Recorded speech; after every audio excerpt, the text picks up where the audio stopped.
Hey everyone, this podcast is part of Story Mode, the podcast network of Gamefully Unemployed. You can support us and gain access to other great exclusive podcasts like Tom and Jeff Watch Batman by heading over to patreon.com/gamefullyunemployed.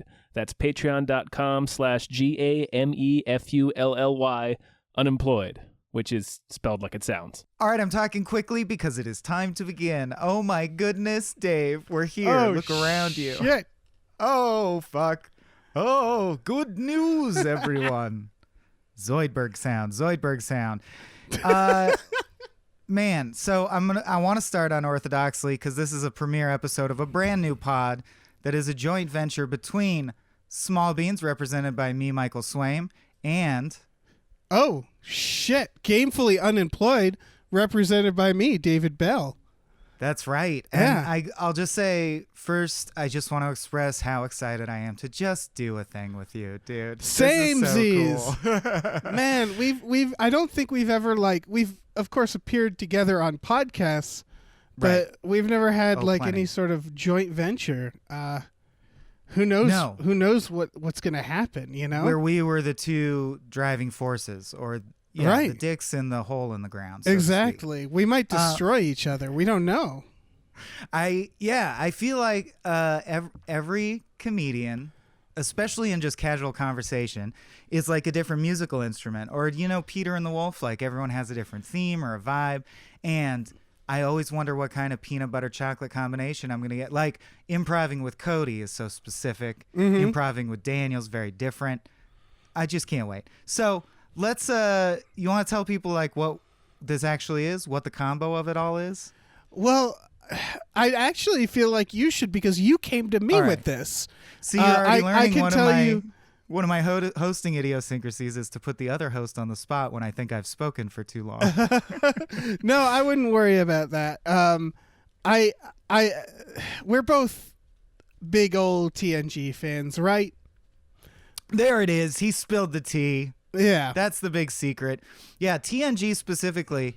Okay. So it's a little rocky. It's first episode. It's a little unstructured. We'll get there, folks. Just I bear love with us. unstructured. Me too. It's But fine.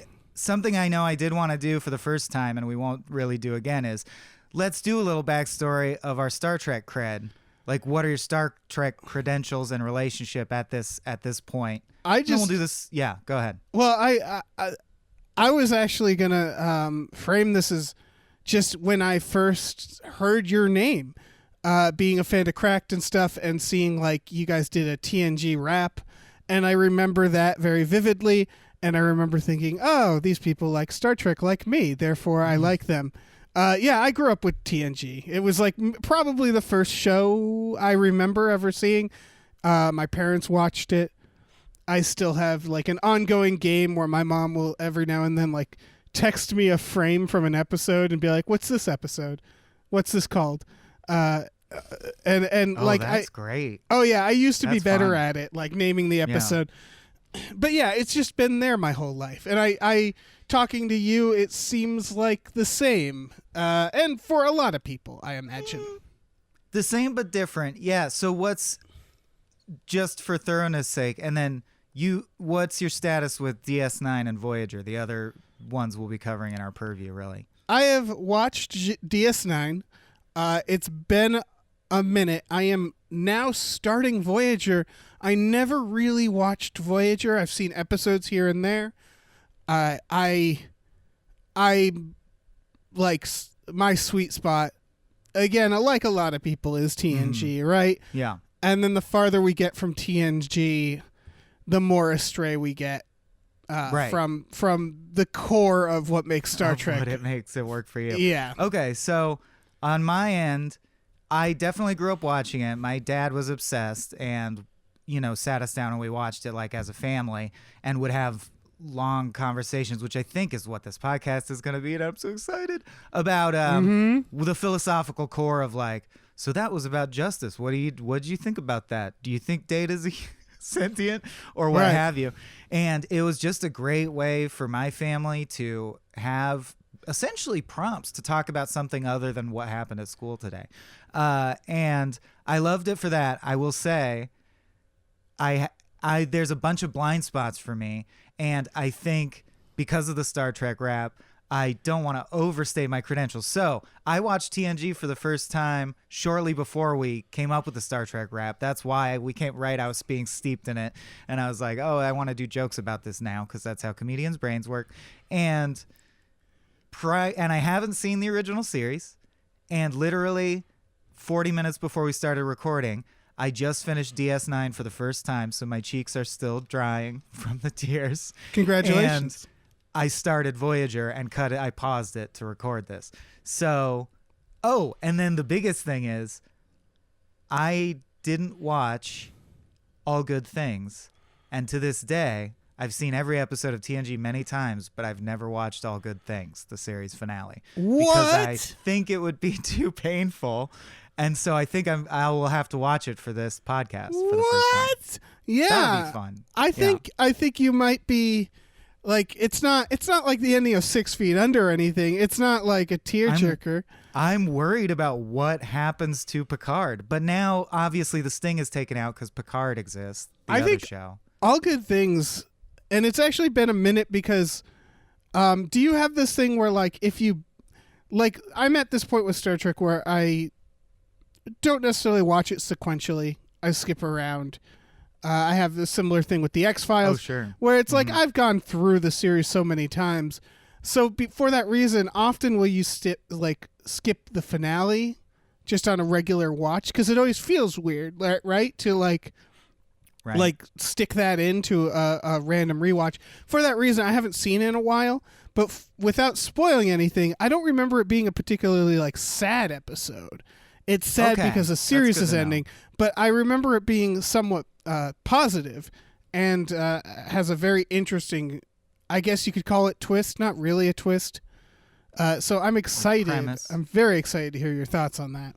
Yeah, we'll get there. But before we do, there's a whole, at the risk of making the podcast way too long, there's a whole other component to this, which is another little show called Futurama. That's correct. And I will just say that the origin of this podcast, really what it comes down to, was a crystallizing moment because I am re-falling in love with TNG. I just started rewatching it and it really clicked in a way that it hadn't before, as like now, and now DS9 has done it too, where I'm like, this is an important show. And I was listening to you on a Gamefully pod, I forget specifically what series, but mentioning how other than things that are like iterations of it, like the Orville or whatever, there's not a lot of, it's basically the utopic science fiction since Utopia, literally the book that like coined the term, which was sci-fi because it was, about an island where they had special technologies and shit.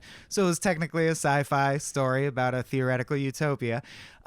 Star Trek is, and by that, I think we both mean, but correct me if you have a different definition, Dave, sci-fi that takes as its basic conceit that generally humans will get better and better as the future goes on. So if you're going to predict the future, you're optimistic. You see if you were optimistic, what would the future be like? Right. Whereas 99% of sci-fi is if something was terribly bad, what would it be like? I think the key detail I always bring up about TNG and Star Trek of that era, I can't speak for Discovery. I'm actually for this specific reason, I'm not a big fan of all the prequel stuff because I think what was really amazing about TNG to DS9 to Voyager is that in those series, instead of defeating enemies, we would just assimilate with them. They would become, the Ferengi are a villain in TNG and they are just on DS9. The Klingons were villains. The process is always peace. It's not that we defeat anybody. Even the Borg, we eventually get like a half Borg, and in TNG we even get episodes empathizing with the Borg. So that was always the poor Hugh. That's always the central idea behind Star Trek, right? As opposed to something like Star Wars, where it's like the enemy doesn't need to be eradicated. That's what made the Borg so scary, is because they were the first villain that we couldn't really relate to. But yeah, just going back to that in Futurama, when I needed to sleep at night, I used to put on a YouTube loop of the sounds of the Enterprise. Wait, what? Me too. Yeah. We've never talked about this? No. This is crazy. I thought you were going to say I used to put on this show, and I was about to say I put on a YouTube loop. The sounds 10 holy hours. shit. Yeah. Yeah. We probably wow. You know those shows where they're like, all that time we were wishing on the same star. We were probably sleeping in college to the same fucking YouTube video. Probably, it has yeah. like 8 million views. Yeah. Yeah, it's a genius Mine thing was to put 10 out. hours too. It's got to be the same one. That's It has amazing. to be. And I think that stems from just the gut feeling since my childhood. I want to live in that world. I want to live on the Enterprise. Whenever I see the rooms that they have, I'm like, I Those want that. carpeted starships. Yeah. That like retro future. Like whenever I'd go to like Epcot Center at Disney or like Tomorrowland type future, where it's like, oh yeah, look at that bullshit. Look at that hilarious approximation of the future from the 90s.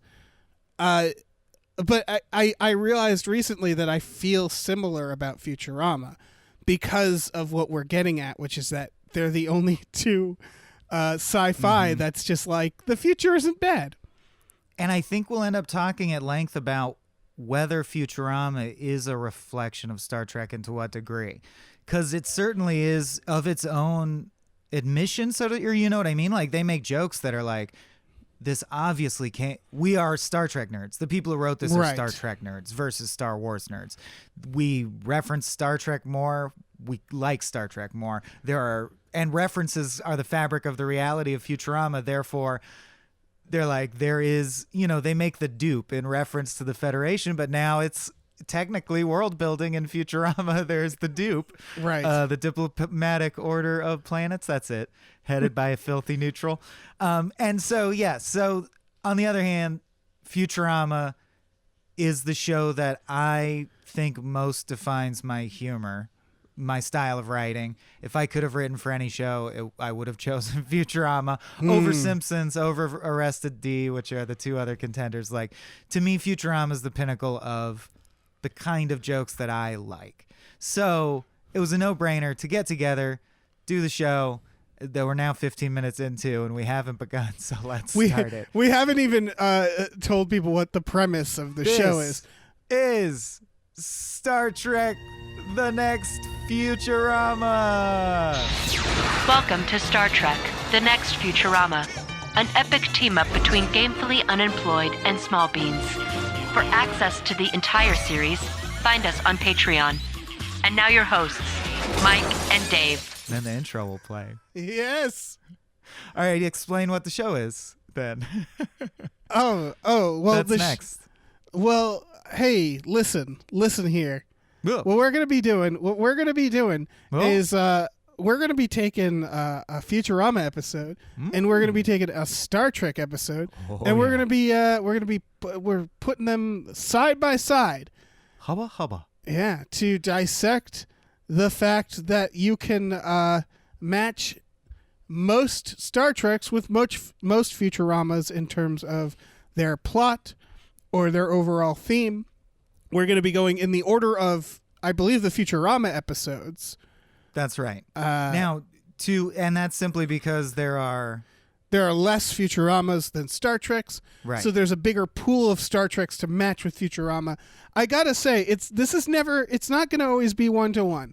It's not always going to be these brilliant matchups. Great. We've come to our first argument. I disagree. I think every single one connects to a degree that will stand, like, you'll understand why this is a brilliant idea for a podcast, because it's amazing how they match. And they match in ways that I don't think are just, well, that's literally a reference to Star Trek, that's why it matches. No.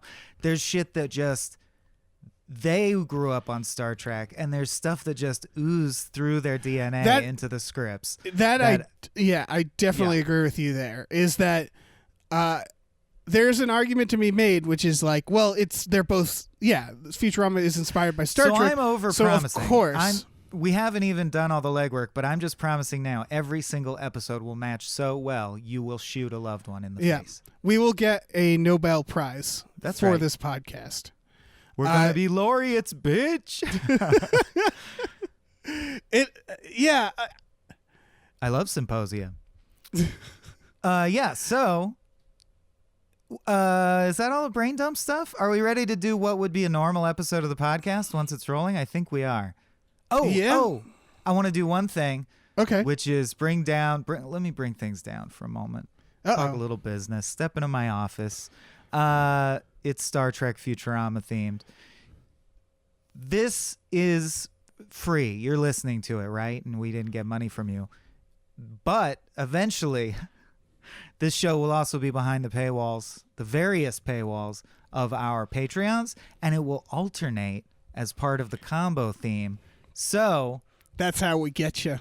That's how we get you, motherfuckers. See? If you want to hear every single episode of hundreds of hours of content this will ultimately be that we think will be delightful, well-researched, we'll put our time in, go over to patreon.com/gamefullyunemployed and go over to patreon.com/smallbeans. We're brilliant. We're Ferengis right now, dude.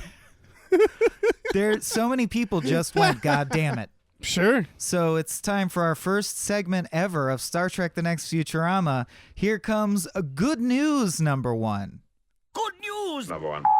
And this is a segment where we call out the pairing. So this is all about which episode of TNG, and we might bend the rules and go into DS9 or Voyager, but no others, where we went with the pairing and what episode we finally landed on and why. Now, obviously on the Futurama end, which is what we're doing the watch order in, it'll become second nature.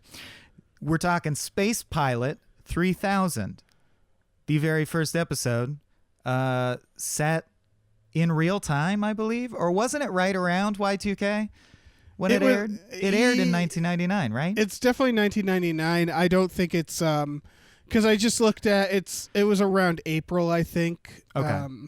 Or March rather. So we're right on the anniversary. The turn of the millennia's Futurama set to debut.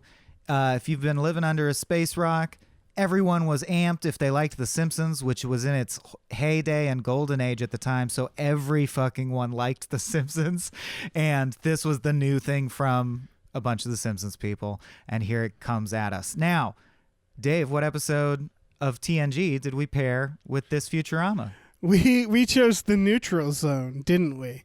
We did indeed. Can you give us what's the log line for which one is the neutral zone? This is a season 1, late season 1 episode that I would argue is you could say is a one of the less good TNG episodes. One of the more forgettable ones. Do you hold with the classic wisdom that the show is not good till season 3? Like you said, you skip around. Do you watch 1 and 2? Oh no, 2 is a weird one, because of the weirdness with Dr. Crusher not being there. But there's some episodes I enjoy there. That's when we meet Moriarty. That's true. You can't discount that. No, you can't.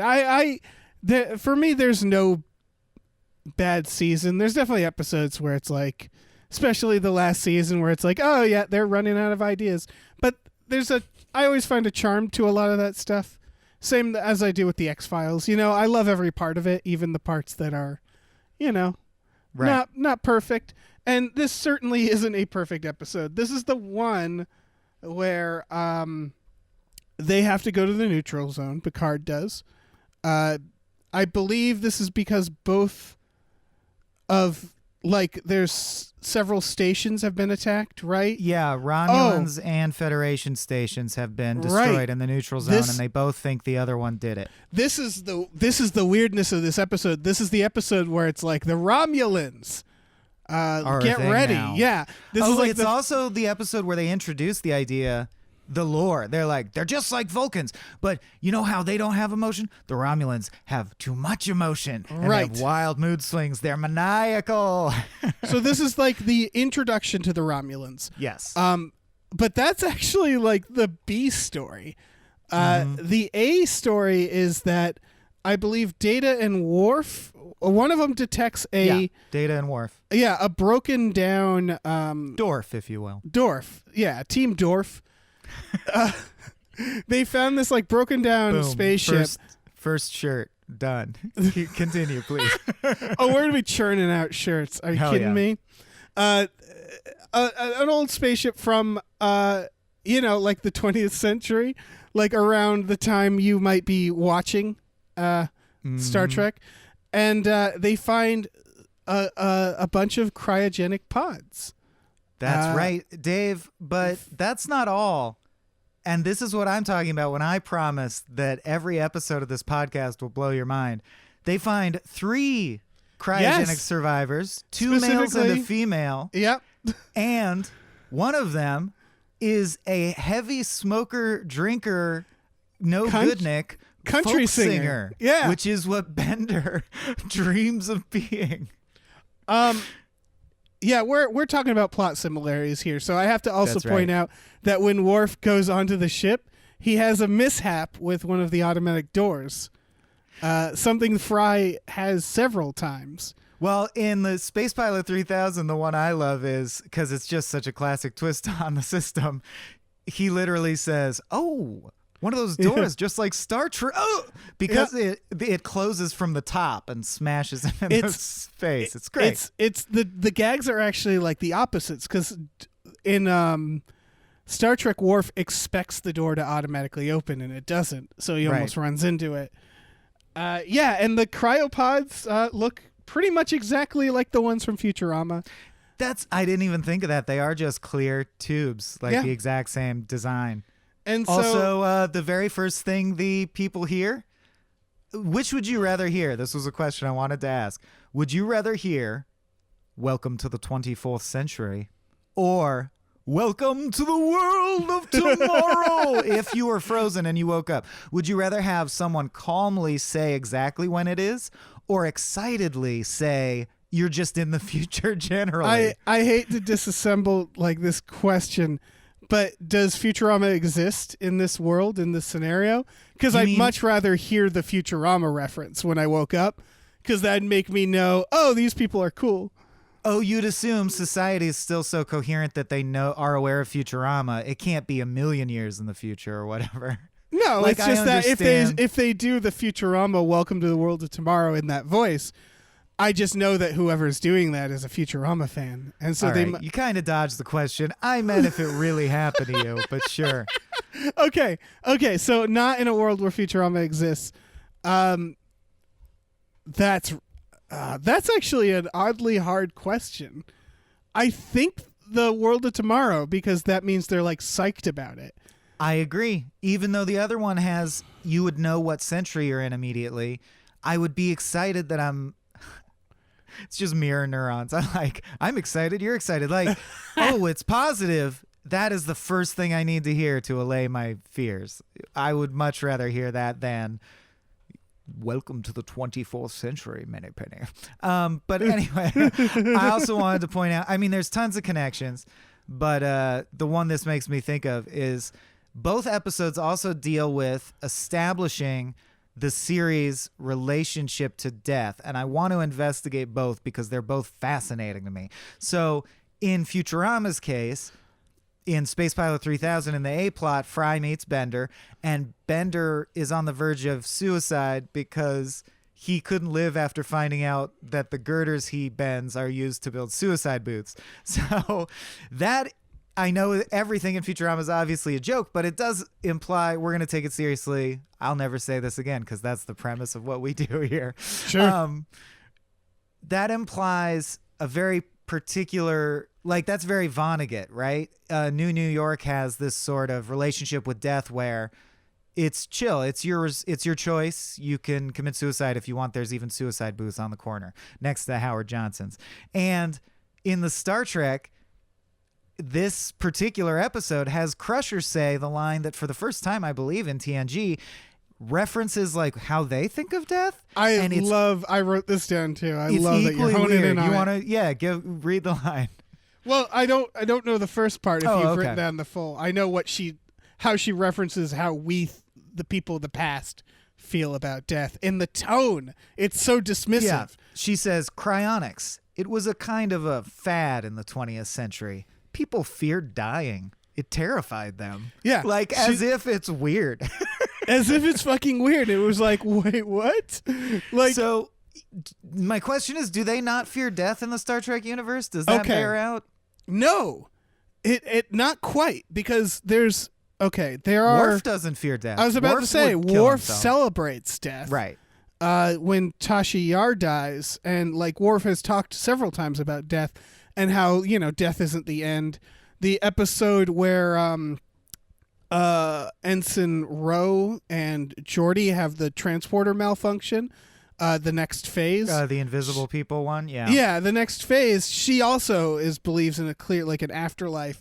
There are different aliens that have very, very serious beliefs that death isn't the end, but humans don't seem to share that nearly as much. There's several episodes. There's like an episode where Picard is just like, fuck the devil, and like has to prove the devil doesn't exist. And I don't know if it's skewed by the fact that they're all in the armed services or they're all patriots of the Federation, so to speak.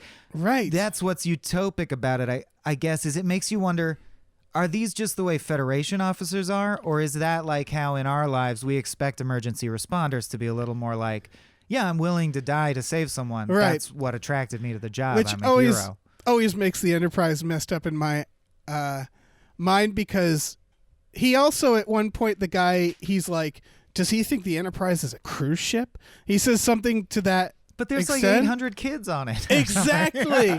And that's what's always messed up about the Enterprise is they're like, yeah, we have 10 forward, we have schools, but like we'll go to fucking war, like if we need to. So and it's like, maybe you shouldn't have kids here. And the thing that Beverly says, it's like, do you guys not fear death? And is it because of your society, or it's because you guys are maniacs flying through Worf space? takes it hard when Jadzia Dax goes. Mm-hmm. Which kind of flies in the face. And then I wanted to ask the same thing, and it makes sense because this is the pilot episode, so they're establishing some rules of the universe. I think another interesting comparison point is in this episode, in the neutral zone, literally the point is comparing, in both episodes, because that's why we paired them, the point is comparing the 20th century to what's the future like and what are the differences and similarities, right? And in Star Trek The Next Generation, which is under this utopic banner, you hear lines like you'd expect, like, this is the 24th century, material need doesn't exist, or where's the one? A lot has changed in the last 300 years. We've eliminated hunger, want, the need for possessions. I will say that character, Ralph, I believe his name is. He's the bender? The greedy. No, that's Sonny Clemens. Oh, you mean the guy who clearly should pair with the cool 80s unfrozen business guy from Futurama. Yes. Oh, absolutely. But they spend way too much time not telling him about what has happened to that money. There's no money. Yeah, they just like let him fucking work himself up and be like, I gotta go back and find out if my bank still, surely my bank still exists. And they're like, they could at any point be like, dude, we had World War III. Like, there's nothing from your time. There's left. no money, dude. Yeah. Just relax. But no one tells him. They're real dicks about it. Until they finally tell him, and they do it, and Picard does it in a smug speech like, right. You sicken me with your desire for money, which of course there isn't. You should have assumed there's no money, right. you idiot. I also love that they only send Troy later, and it's like, shouldn't you, what is she good for if not this exact situation? Like, they like... at one point, he's like, Troy, you go in there and take care of them. And it's like, how is she not the person who greeted them? Well, they don't send Troy out frequently. Troy is the cell phone of the Star Trek Enterprise. She would ruin so many plots that she has to just not work frequently. Right. But my question is there a what I'm really getting at is there a canon reason that Ferenginar, I know this is somewhat off topic, or like the whole thing with Quark and Latinum and Ferengi, why don't they have replicators, or why are they not a post-need society, or is it an affectation that their culture chooses to trade money because they like it? Is it just a choice? Is it a culture? Do you know you're the right, canon reason? I'm sure because some Trekkie replicators. No, I don't. It is very weird because replicators should make their money completely moot. I mean, this is the thing about Star Trek, right? Is that they always say, there's no money, we work to better ourselves. Meanwhile, there's like fucking waiters at 10 forward, and it's like, but how do you get those people to be waiters? Right. Like, how do you find people who are passionate about being wait staff? Right. And Because I got some news for you. No one is passionate about that. I feel like they eventually landed on the idea that, well, some people seek authentic items because replicated stuff is different somehow. Like they often say the food doesn't taste the same or the drinks don't taste the same. Right. But interestingly, in the neutral zone, the Bender dude who died of cirrhosis of the liver, so he knows his way around a martini, the first thing he does in Bender fashion, by the way, the only trivia I'll drop, played by Tom Nuttall from Deadwood, the Bender type dude. Oh, yeah. But Tom Nuttall orders a martini from the replicator, and he says it is the best martini he ever tasted. Yes. Which is crazy to me because there's such a long history of people saying Synthahol tastes like shit. Okay. So I had to here's where I get into quality of seasons. And since I can't think of a specific example, well, besides what we're talking about, but like if you go back and watch season 1 of The X-Files, there's a scene where Mulder is sad, so he goes to a church and prays. And that is probably one of the most bizarre things when you know that Mulder is throughout the series like an annoying Stone atheist. Cold. Yeah. Yeah. So like I think we got season 1 problems here, right? Where they haven't quite figured everything out. Because if you remember the episode Relics, where Scotty, which was another contender for this, because it's Scotty, a relic from the past, coming to a time he doesn't understand. He doesn't like the Synthahol. Right. For the reason, where it's like, oh yeah, this isn't as good. So I feel like they couldn't which character, decide but there's someone yet. who's like, I don't like that it doesn't give me a hangover. Oh, it's the Up the Long Ladder, the Irish guy who's like, right. You gotta pay for the sin of drinking, or it's not worth it, or whatever. Right. So, like, I think this is just season 1. They hadn't figured out the canon yet, which is weird. Only because the original series had already fully transpired. The show's overseen by the same guy, Gene Roddenberry, and he wrote full-on technical manuals explaining the lore of he did it D&D style. Like, he understood the world, and at least he had a concept of, like, these are different races and empires, and they act like he was into it to a nerdy degree. So I'm just wondering, it's interesting that it's not more consistent, and it leads me to, I think, what I'm exploring through the show, but I think will become one of my overarching theses on this show is, like, is it possible to not even is it impossible to achieve utopia, and is that reflected in the fact that it's impossible to even describe a coherent utopia? Because as a child, I thought TNG was fully utopic. Now as an adult, I see it as optimistic, certainly, but not a true utopia in some ways, where I think the Federation has like a lot of issues, and it's just another set of beliefs pitted against other sets of beliefs in the galaxy. Like when you get to the shit with the Gamma Quadrant, and then Futurama is intentionally that, where it's like, it is a future where all your wildest tech dreams, even beyond your optimistic dreams, have come true. Like, humanity has increased its domain unthinkably optimistically, but because it's a comedy, everything sucks though. So, like, what would you call Futurama? Is it an untopia? Like, it's not a dystopia because it's not depressing. I think there's an idea that's also in Star Trek, which is that we can advance our technology all we want, but we're still people. And like, I think of episodes like the Drumhead of Star Trek, where it's just like, yeah, people still suck in very similar ways that they always had. And Futurama, I think, that's at the core of Futurama, because so many of their episodes, especially I feel like late season, are reflecting problems of today and making it like, you know, half-assed, like futuristic. You know what I mean? Where, like, you know, the robots are causing climate change, or the one where the perfect candidate everybody wants to see is Earth certificate. Mm-hmm. Like, they love pointing out that, like, these things will always exist in the most utopian future. And in this episode, The Neutral Zone, he mentions the Romulans to that country guy, and the country guy instantly takes to the xenophobia of the moment. is like, oh yeah, Romulans, we're not going to be inviting those to the party, will we? And the captain or whoever is like, no, we won't. And it's like, And he's oh like, yeah, "Got you're it. both. I yeah, understand who we hate these days. Yeah, Check. Yeah. there's still an enemy. There's still Well, and yet- xenophobia. And yet it's so core to Star Trek, The Next Generation specifically. That's why it's the A plot of the pilot episodes.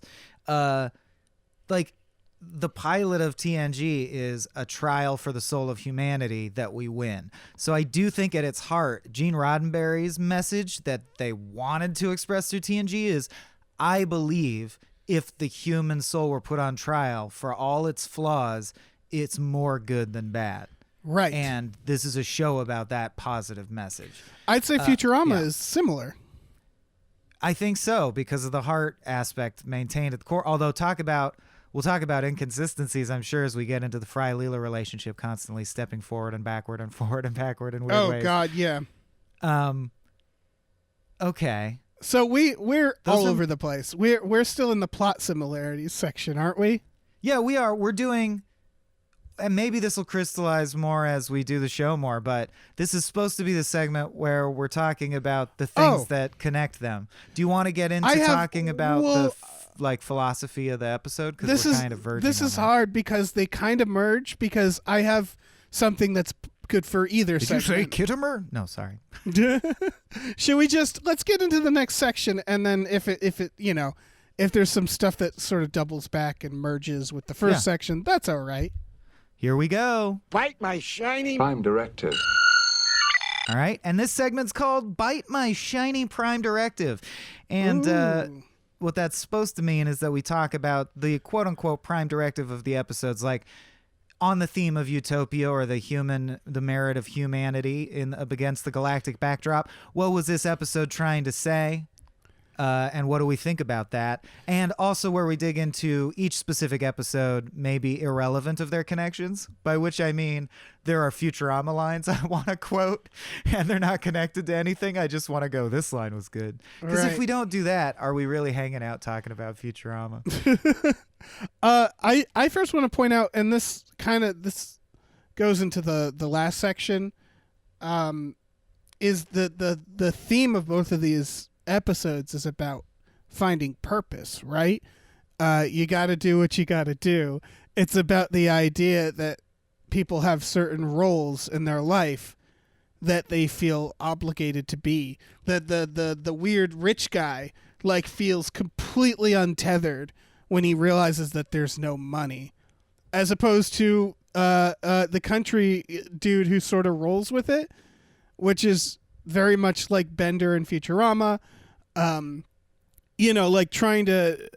Being told you have to be a certain thing or you've lost your identity in this new world is a big theme of both of these. Although the woman that Troy counsels, who ends up having an exactly similar arc to Fry and the pilot. Yeah, she has her where own Farnsworth. She literally has a line where she Googles her name and goes, everyone I've ever known is dead, which Fry also does, but then he goes, woohoo! Yeah. She does that, and she finds her own Professor Farnsworth, and the note they leave her arc on is, wow, he looks just like my dead husband. And Troy's like, yeah, interesting, right? Is she going to bone her descendant? I don't understand the... She might. I mean, I feel why like not? it was an incesty implication, but... Yeah, fuck it. It's the future, man. They can do whatever. All right. Okay, dude. That's Everybody's good to know. swinging in the I'm glad future. we got your opinion on that out in the open in the pilot. But both of these episodes also, going back to that feeling of comfort in these, is that they, and this isn't the only Star Trek that does this, where they do episodes where it's like, come with us. Where the one where Riker gets trapped in an alien hospital and has to fuck his way out. First Contact. Yeah, that's the one. The lady at the end, they're like, come with us. And she's like, oh, yeah. And she does. Isn't that and the one that has Maris from... Is that who that is? But, fucking on Frasier, Niles' ex. Anyway, sorry, I go don't know. on. Doesn't matter. But I always need thought Tom. about... all those moments when that happens, I'm always like, oh God, that would be so great. Like there's always a part of me that wants to get abducted by the Enterprise. And because I think what that really means is it's a secret wanting to reset your life, right? To get rid of a lot of weight or responsibility.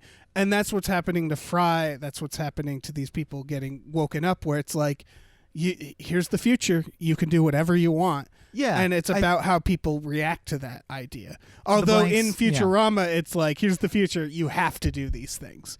Well, I also think it's about how it's just a shift in perspective. Like Fry's arc can be summed up as, I hate my life, I hate my life, I hate my life. Yeah. And then by the end, it's, you mean I'm going to be a delivery boy? Exactly. I'm a delivery boy. Right. So he's, man, again, it's my favorite comedy, so I'm going to gush a lot, but there's no more perfect deconstruction of the hero's journey than to have, at the end of your pilot, the hero say the same line he said. It's mathematically perfect, you know what I mean? Oh, the yeah. heroes say the same line that he said at the beginning, but it means the reverse now. You can't do more opposite than that. Oh, yeah. Because the only factor is choice. Is now it's in the future and he thinks it's rad. It's like, yeah. And then in the neutral zone, it's done more, it's less crystallized because it's drama, but in steps, in clunky increments, all the cryogenically frozen people, other than Bender, who's fine immediately, come to terms with, well, now the future is, now it's this now. I guess this isn't a dream, basically, and they just come home to it. Meanwhile, in the A plot, we should have mentioned, they find out that neither the Romulans nor the Federation have stepped out of line. It was actually some other mysterious force that attacked them, and I forget. I don't think we actually find out in the episode.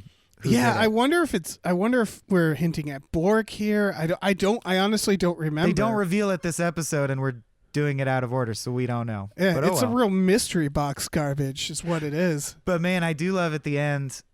So talk about how it leaves, because we talked about how it leaves like the Leela analog and how Futurama leaves Fry. Bender's arc also, I'm sorry, not Bender, but Tom Nuttall / the TNG equivalent of Bender. His arc ends with him saying, I'm going to be a folk singer again. And, I don't care that it's the future. I'll play my same old songs. They'll be new to the people. I'll probably be a bigger hit than I ever was. And I love that Picard humors him. Picard says, perhaps so. Anything is possible. Are you kidding me? This dude's going to get eaten alive. We know no one listens to folk music. It's classical or nothing, bitch. Or right. jazz. That's classical, like all they do. Yeah. Or like every now and then some like weird experimental sounding shit that they accredit to like some alien race. Or Vic from DS9 singing Sinatra songs. Like you don't progress past, there's no Bob Dylan. They don't do Bob Dylan. Yeah. They don't want any of that garbage. I love, by the way, that he asked Data to come along with him. Why does he immediately love Data? That's so I don't know, interesting. but I wish they had I wish the series took a left turn and just Data went with him, and then we never saw Data again. Like that was just the fate of Data, as he just goes off to hang out with some country singer. Yeah. What he specifically says is, it's some sort. Let's you and me hang and find a couple of low mileage pit woofies to build a dream with, or something like that. Yeah, the guy is speaking in gibberish. The guy's just speaking in Picard, tongues. Yeah. By the way, my favorite detail of this whole episode is how little of shits Picard gives about any of them. That's what this whole it's episode. It's so funny. It's so appropriate to Futurama too. He is essentially going like, look, I understand that a Lower Decks episode is playing out while I'm dealing with this. I don't care. Like, leave me alone. It's funny because it's like, this is an amazing thing. He's like ready to punch that guy at certain points, but like this is incredible. Like if someone from like, what year did he say it was? He said it was like 2300. It was surprisingly soon. 2364. So like if someone from 400 years ago got unfrozen, we would want to talk with that person. We would be like, that would be really cool. And I love that Picard's like, whatever. Like he's mad that they even revived them and brought them on. Like, he's mad that they casually bring some, like, 3 people back from the dead. Well, he specifically says something along the lines of, we unfroze the bodies and beamed them over. And he's like, wait, why? Why'd you bring them here, Data? They were already dead. What could have happened to them worse? Well, their ship was going to get pulled into the sun. And he's still like, but they were already dead, which is amazing because obviously they are then brought back to life easily by Dr. Crusher. Yeah. Which implies... that's so un-Picard that the potential of their life being snuffed out, he was like, well, it's after the 5-second rule. I don't care about that life anymore. Right. It also... Or does he hate people from the 20th century? Because this episode is maybe the harshest. Like, it has a line, they're strange people, and they say, yes, nothing to redeem them. It makes you wonder how we survived the 20th century. And I understand that they got on the intercom and were a little annoying, but nothing to redeem them is a very harsh condemnation, especially when he never met the lady. Like, he never even interacted with her. So I think this has to do with the fact that it was written, in the 20th century where, like, they're trying to take shots of themselves, right? Or, like, at the richest type of people. Because that's the thing about... the apocalypse that we don't like to think about is our apocalypse fantasy of like Mad Max. Everybody in Mad Max, they would be like millionaires because they're the people who survived. So they're the people who probably had bunkers. I see what you're saying. Yeah, like the people in the apocalypse, like your Book of Eli's, etc., that, like, including these people who are frozen, they're all going to be rich pricks. They're all going to be Elon Musk types. And that's, like, such a bummer. So, like, I do like that idea that they like, attribute it to the entire human race at the time. It would have been more fun for them to play off the fact that they're just, like, rich people. And I think that's kind of my argument that I'll have going forward with TNG is that they go out of their way to be a progressive show, and they are, like, all those series broke so many boundaries that are very important, and the messages are spot on, which is part of what makes it Utopia. Is it was socially woke for the time compared to the stuff around it, and yet everything becomes dated. And I think one of the lessons that, like, we've started to ingest to some degree is that races aren't monoliths, and TNG still does that form of racism. You know what I mean? And I don't mean to even come down on TNG. I mean racism in the true, like, technical sense of, like, it's funny how many times, I can't remember, someone will be like, how could a Cardassian do that? Cardassians, I never could have, Wei Yun in DS9, sorry, I just watched it, goes, but the Cardassians can't do that. Founder, how could I have predicted that? All Cardassians are like this. It's as if they're playing Dungeons and Dragons and they're like, but his stat card said Klingon. He had to attack. And it's like, how many times have the characters proven that at their heart, they're individuals? Like, everyone breaks out of whatever mold. And yet it's interesting that their method of navigating the universe is still, you have this kind of makeup, you're from this planet, I will approach you this way. You're Ferengi, whatever. And I just think that's interestingly at odds with the idea of utopia. I think it's ultimately like a comforting feeling to look back at like the 90s version of what a utopia is and for it to be dated. Because that means we're progressing, right? Yep. Like that's good. That's very good. Because Star Trek is like it's woke for its time and it's still like, man... That's problematic shit. But you're absolutely right, and there's that great shift in perspective. It's really you feeling that the human race is growing, like seeing the difference. So it's a good way to look at it. We're supposed to be seeing like a very enlightened race, and like it's still as enlightened as the 90s can get. That's it. That's how it's going to be. I also I feel like we breezed by it. Like when Tasha Yar got spat out by that goo and killed Armis. Yeah, why didn't Beverly just like revive her? Because they apparently can take people who've had liver damage and embolisms and like horrific death, and like they've conquered death, as we've learned in this episode. Never comes up again. No one should ever die. That's what I'm saying is even if you conquered conventional forms of death, even if you live 100,000 years, you could still conceptualize the fear of non-existence or being uneasy about you don't know what it's going to be like. It's just crazy to me to say we don't fear death, even though we still die. I would feel like only truly immortal beings would not fear death. Right. Or it implies when she's like, it terrified them, it implies that it's just not an issue anymore, as we see in the episode. Where it's they used to fear death. Now it's like, how we used to fear like wolves. It's like, because wolves were a big problem. Sure. Yeah, it's like if you can get to a doctor quickly, the odds that you'll survive are incredibly high, but the show fudges that whenever they need to. I'm thinking of a scene where a shapeshifter puts a sword through a guy's gut and he dies within seconds, and it just seems like... Right. And they just finished saying Klingons have excess organs and it's impossible to kill them because of the way their bodies are shaped. But oh well, you got the special artery spot or whatever. It makes you realize that they probably could try harder with most deaths and they just don't feel like it. They've become godlike in the fact that their casual medical decisions are so powerful compared to our doctors now in our time. Try as hard as they can, but let's be honest, a lot of it is still luck and chance, and if you had the right genetics for the thing that afflicted you or not. And they're like, well, we tried our best.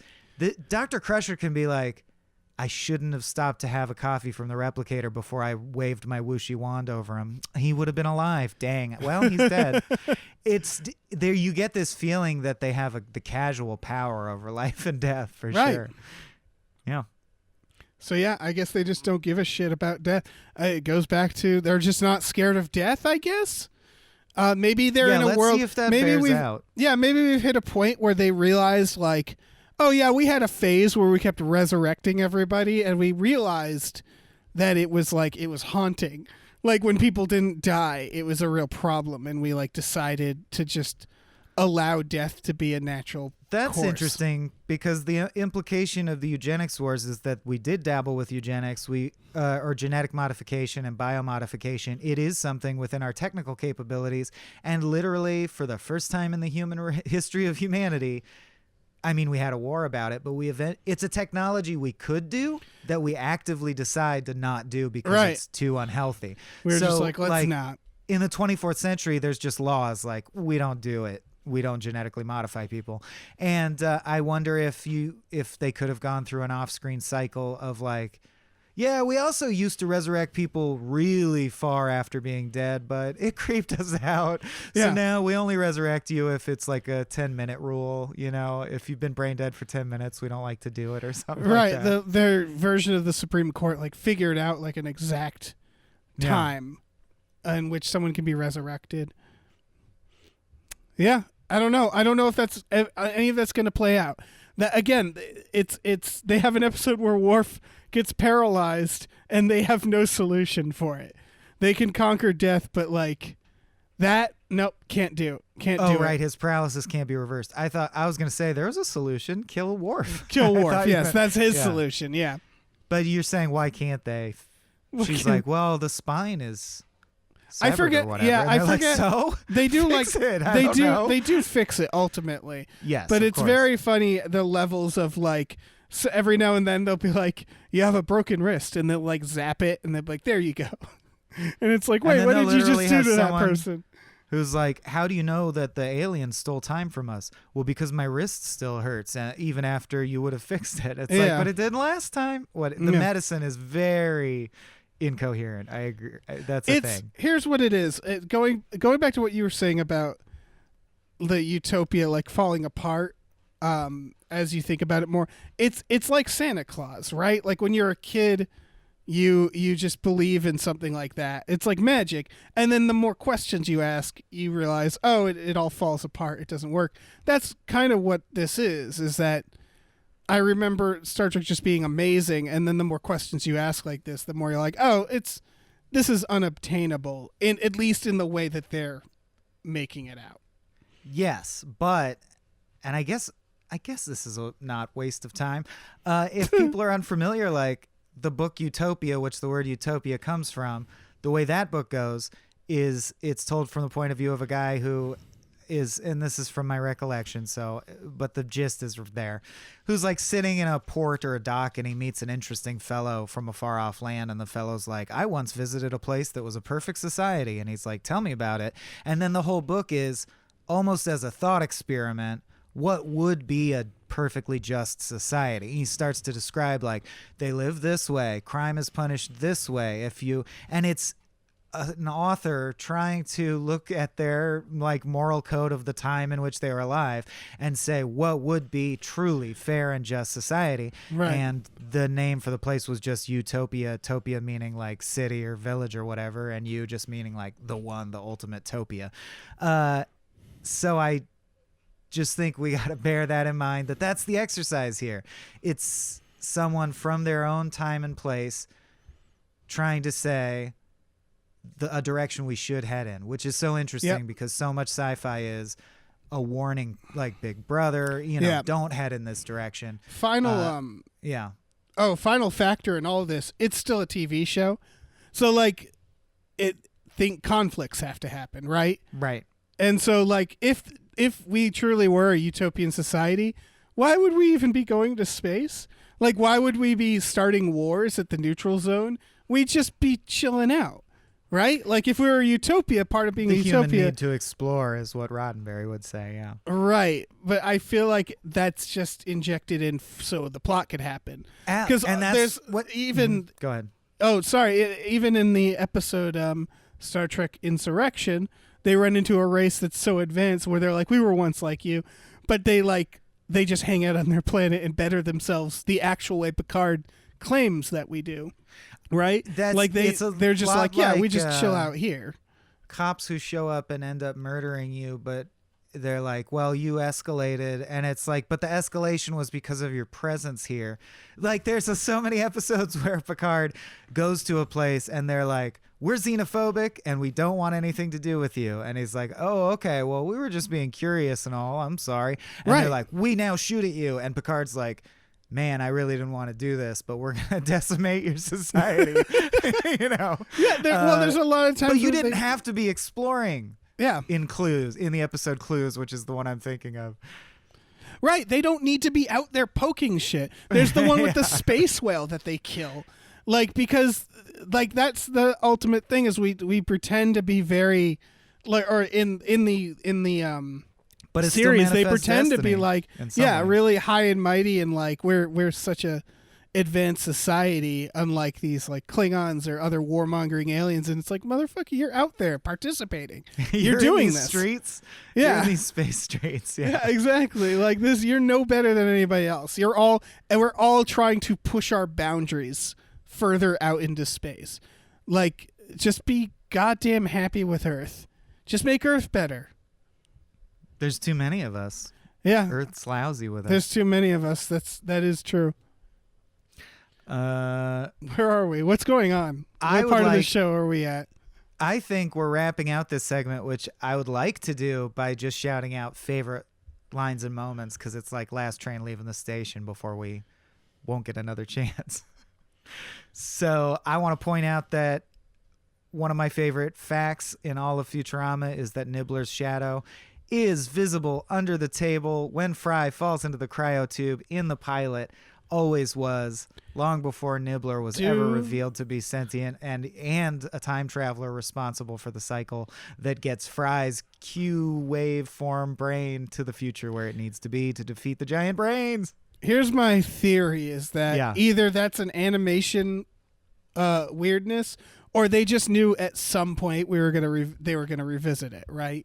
They didn't know how. With Nibbler, but they didn't know how exactly. I don't know if they even... Oh, yeah, you're right. They probably mapped out that season at least, and Nibbler shows up a few episodes later. Yes.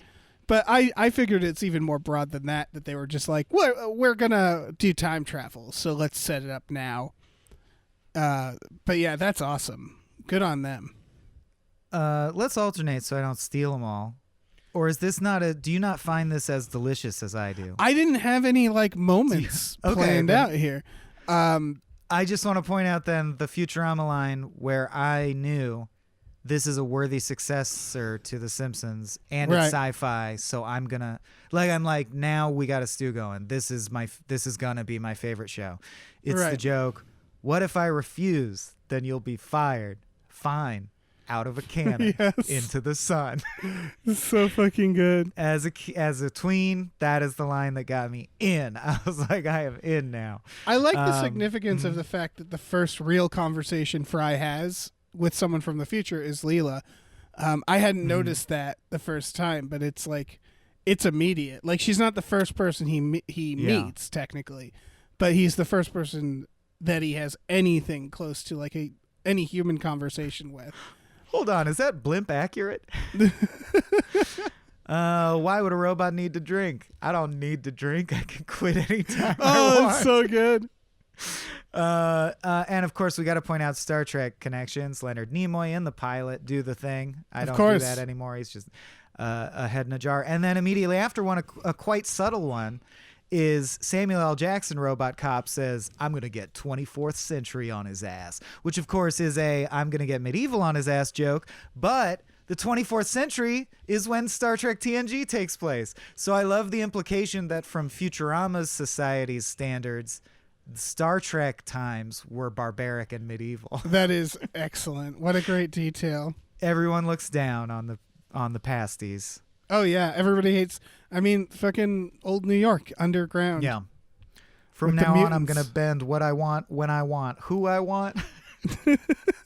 Which made me realize that an interesting thing about the Futurama pilot is that the person with the strongest arc in terms of change is Bender, because Bender at the start is not the Bender we recognize. He's about to commit suicide, which is a weirdly out-of-character Bender thing. Oh, I love when he. Fry convinces Bender not to be a sad sack and to believe he can do anything he wants. I actually think secretly the Futurama pilot is Bender's story, and it's the story of the day he met a human who gave him the confidence to become Jerkwad Bender, like the Bender that we know. I don't think he was like that before he met Fry. He goes into the suicide booth because he finds out that what he does creates suicide booths. Yeah, and he just wants to die and drink, Yep. and then he meets a human who treats him as a friend, and he's like, this changes everything for me. Right, So he says, do you watch really the pilot wanna- through Bender's eyes, and it's actually quite touching from Bender's point And he of view. says, "Do you really want to be friends with a robot?" And he's like, "Yes, Yeah. since I was 6."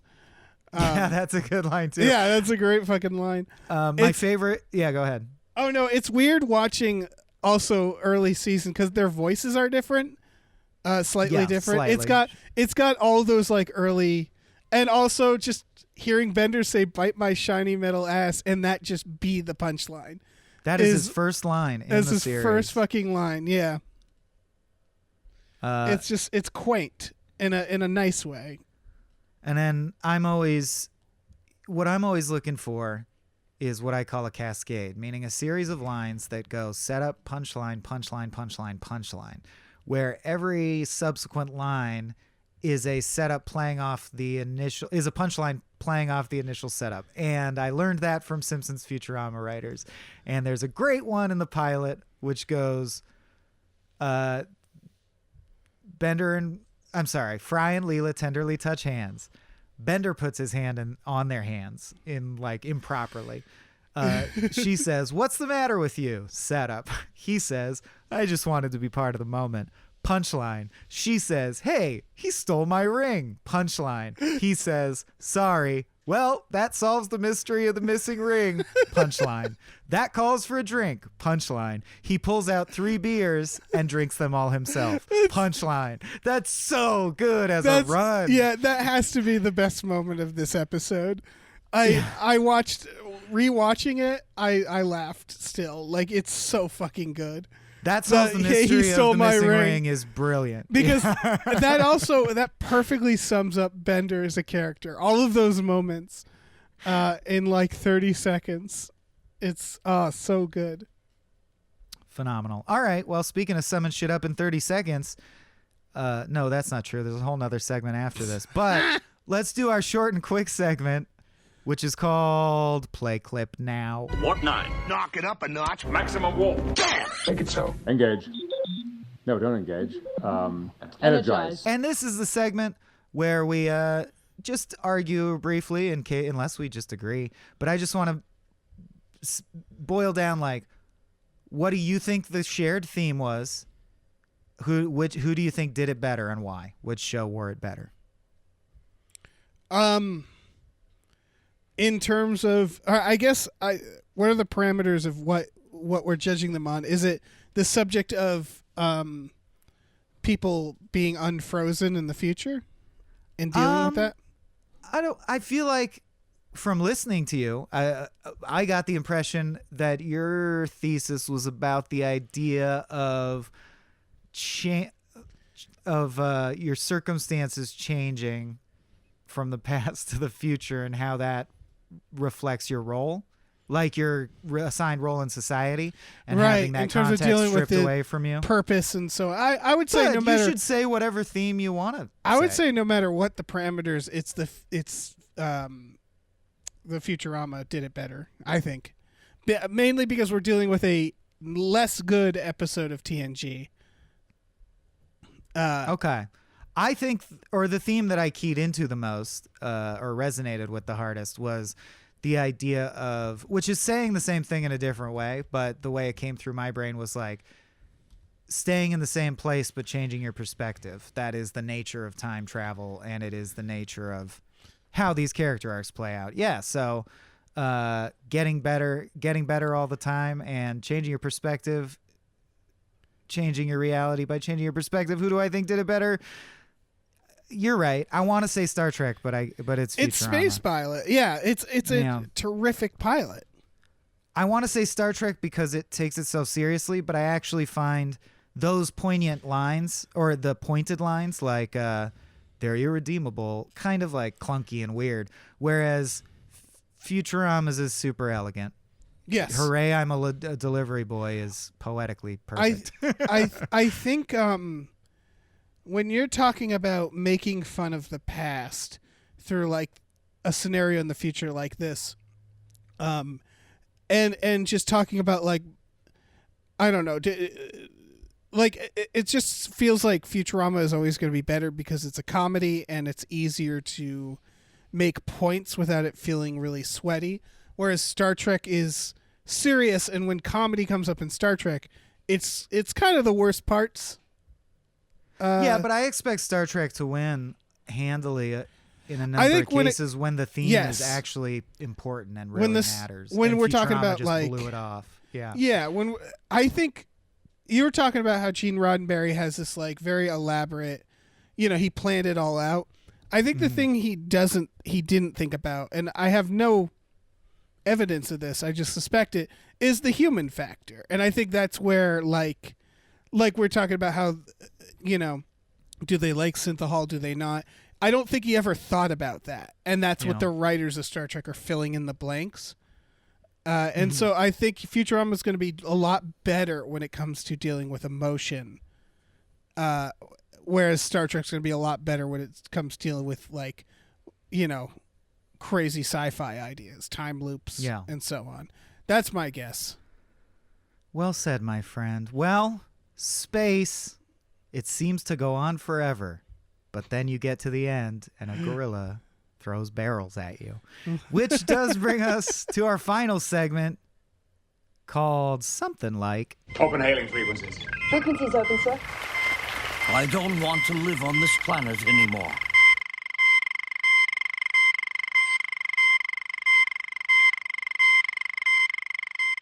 And this is our fan Q&A segment, which I am super excited to have because Small Beans doesn't do any shit like this, and I always feel bad. So I love talking to fans. Are you curating this? Because I am. Okay, and the next time I figured you would. All right, perfect. I made a note just not to look at any of the fan questions. Okay, gotcha. Well, I'll be honest, I'm freeballing it. Like, I'm just looking at the tweet I twatted and saying, what is a good question? And Oliver Allen at Another Pond Duck asks, if you had to send only one episode of Futurama and Star Trek to the aliens, which would it be? Well, obviously The Inner Light for Star Trek, because that's literally about aliens sending out a message. Oh, that's a good call. Yeah, so there's a meta quality to it. It's also just what is commonly known as like the best Star Trek TNG Yeah, that's episode. the one where Picard learns the flute, in case you are having trouble placing it. Yeah. Damn. Okay. I need a moment for Futurama, though. All right, then I'll go and we'll do a Dave sandwich. I would do Measure of a Man because I love courtroom drama, and I think Data, I know this is not, hey, my favorite X-Man's Wolverine. Sorry. Surprise, surprise. Data is my favorite. I know he's the obvious one, but he's the best one. And so I'd do Measure of a Man, and then for Futurama, unusual answer because I know I love the dog episode. Don't get me wrong. It feels important. I also love the brother episode. It feels important. But after, for personal reasons having to do with my own relationship with my mom, the one that actually gets me from Futurama is the one where he inserts himself into his mom's dream and her dream becomes real. And she actually gets to hug him in the past in her dream. That's I'm late season. Up. Yeah, that's late a great series, one. and people consider it an inferior touchy-feely one, but I don't. That's the one I would send.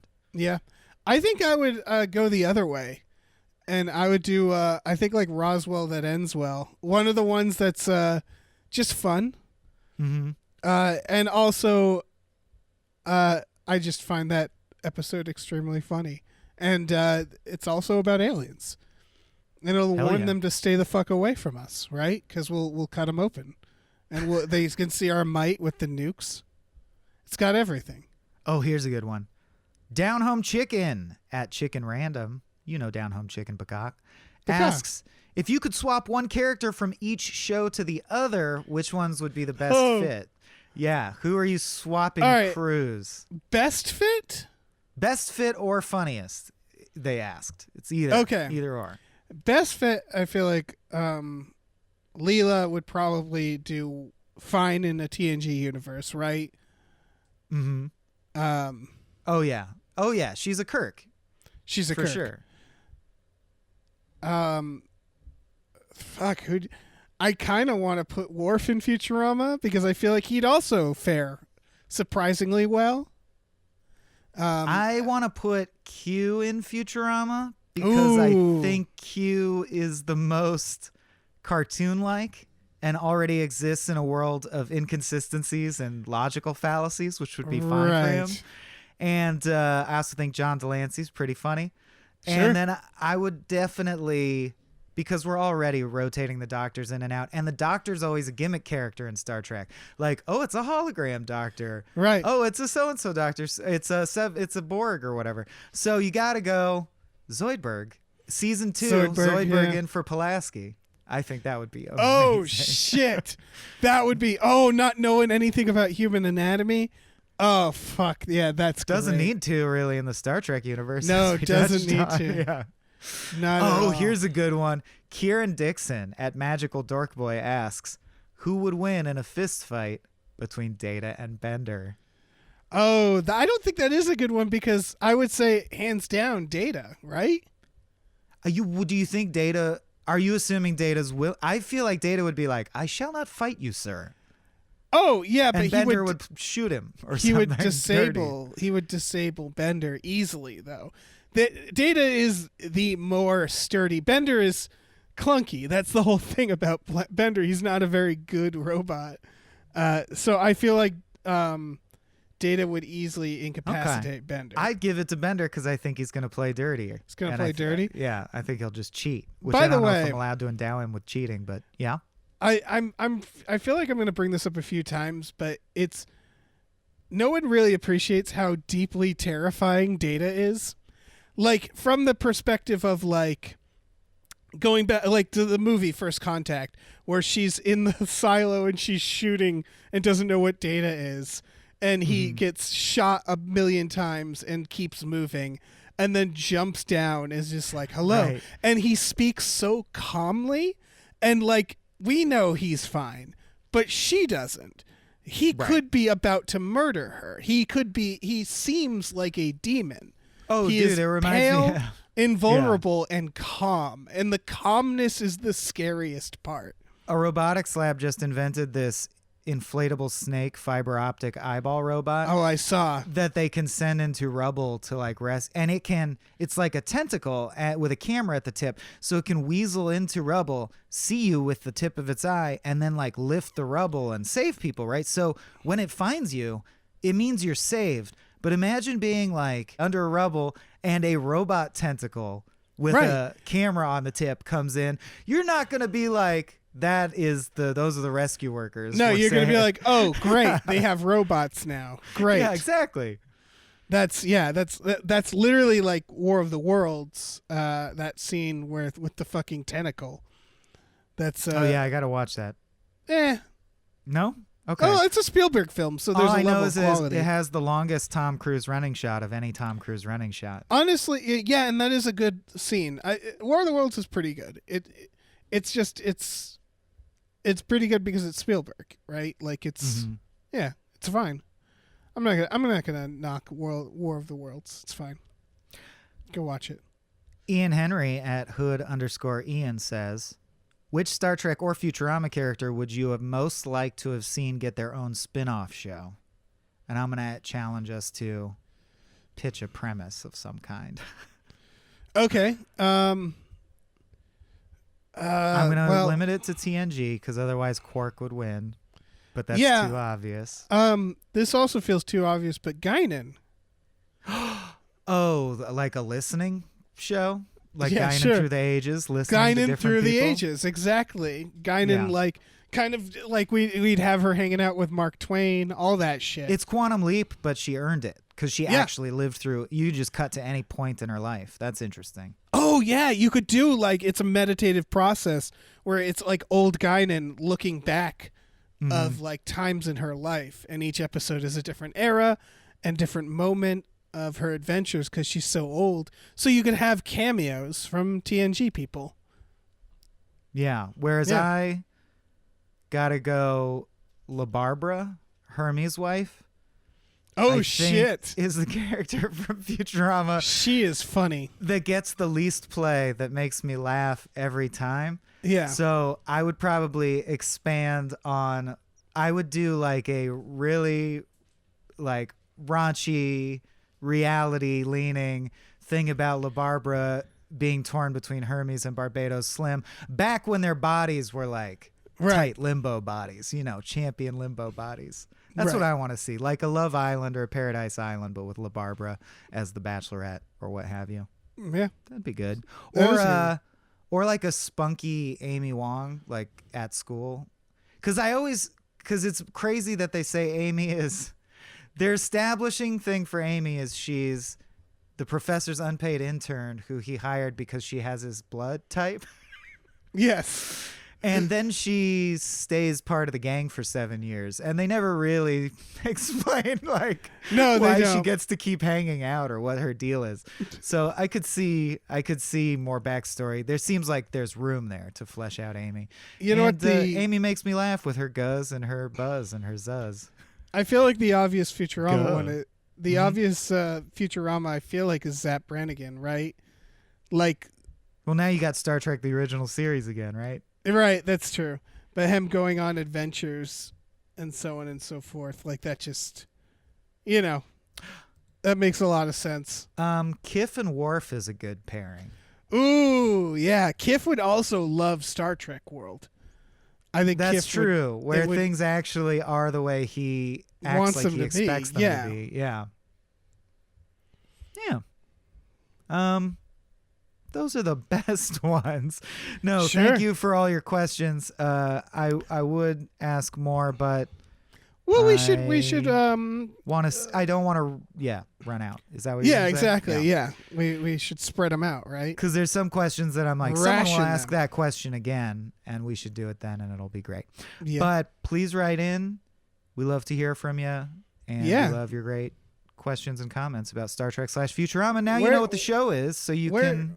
Where should they write in? Should they don't just tweet to us all willy-nilly? No, I think every time before we're going to record an episode, we'll probably tweet, hey, we're about to record an episode. You got any questions for us, right? Yeah.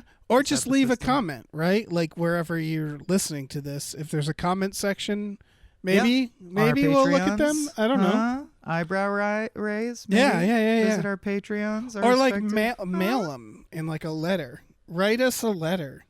If I got a letter with a Futurama Star Trek related question, I would read it. Yeah, I All would right? probably You read got it. me. Are you happy? You broke me down. Well, we're both hosts, so we both are probably having the impulse to ask the other one, where can people find you? Oh, are we? We're at the this end. We're at the end. I think we're done, dude. Okay, what if we? How many plugs do you have? What if we alternate, or like we say them at the same time? No, that's probably not good. It is. Let's. I can't tell if you're joking or not, but we may. Is there anything you're excited about that Gamefully Unemployed has on the horizon? This could be a I don't know when platform this for is that. coming out, but like 2 days from now. Oh wow. Okay. We're covering the Zack Snyder cut of the Justice League Yes. right now, and Tom and Jeff Watch Batman. You are I covering actually, the shit out of it. I haven't listened to our own episodes yet. I'm waiting because That's a. Yeah. Well, I'll explain. I haven't watched the Snyder cut yet. I'm waiting because I'm going to be a guest on the final episode, and I don't want to watch the Zack Snyder cut more than once. So I'm waiting until right before we record because that shit's going to leave my body after I see it. But yeah, I also want to plug this show that we're doing right now. And so, yeah, just go to patreon.com/gamefullyunemployed and you see all our junk. That's it. Yep, and you can check out the other half of the apps over at patreon.com/smallbeans, where we are currently working on, let's see, a second episode of Beantown, our audio sketch series. That's probably the thing I'm most excited about that's coming out soon.